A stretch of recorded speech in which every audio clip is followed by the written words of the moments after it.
Igorot. Ang mga Igorot ay isang katutubo sa Pilipinas. Pangunahing naninirahan sa relihiyon ng Cordillera ng Luzon. Kilala sila sa kanilang mamamayang kultura, kakaibang tradisyon at masamalimuot na gawaing pag-agrikultura. Pangalan na tumutukoy sa ilang ethno-linguistic na grupo, kabilang ang Bontoc, Ifugao, Kalinga at iba pang mga tribo sa rehiyon ng Cordillera.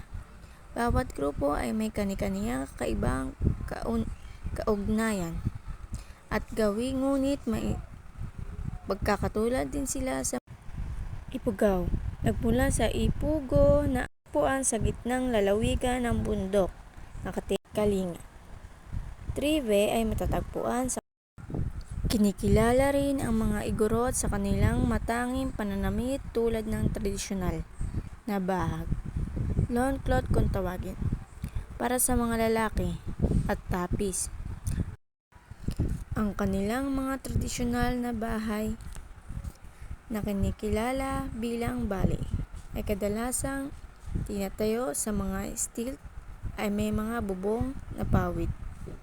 Ang mga Igorot ay kilala rin sa kanilang husay sa paggawa ng iba't ibang bagay, kabilang ang mga basket, pag-ukit ng kahoy at masalimuot na ay. Ang mga Igorot ay binubuo ng iba't ibang subgroup. Bawat isa ay may kanya-kanyang kakaibang kaugalian at gawi. Ang ilan sa mga pangunahing subgroup ay kinabibilangan ng Bontoc, Kankanawe, Ifugao at Ibalaos. Bagamat magkapareho sila, ang bawat subgroup ay may mga nagtatanging agrikultura. Pangunahing mga agriculturalist ang mga Igorot na kinikilala sa kanilang mahusay na pamamaraan sa pagsasaka. Kilala sila sa mga pagtatayo ng Ifugao rice terrace sa isang sistema ng terraced field na inukit sa gilid ng bundok. Para sa mahusay na pagtatanim ng palay, ang mga terrace nito ay isang kahangang-hangang.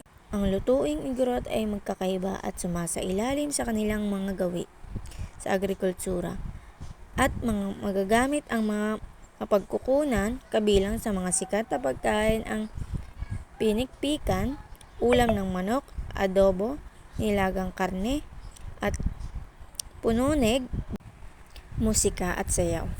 Ang musika at sayaw ay mahalagang bahagi ng kultura ng Igorot na ginagamit sa pandiriwa ng iba't ibang okasyon at ritual. Gumagamit sila ng iba't ibang instrumento, kabilang ang gangsa, isang set ng tansunggong, ang mga planta ng kawayan at mga tambol. Ang mga sayaw ay madalas na naglalarawan ng mga kwento ng kanilang kasaysayan, kultura na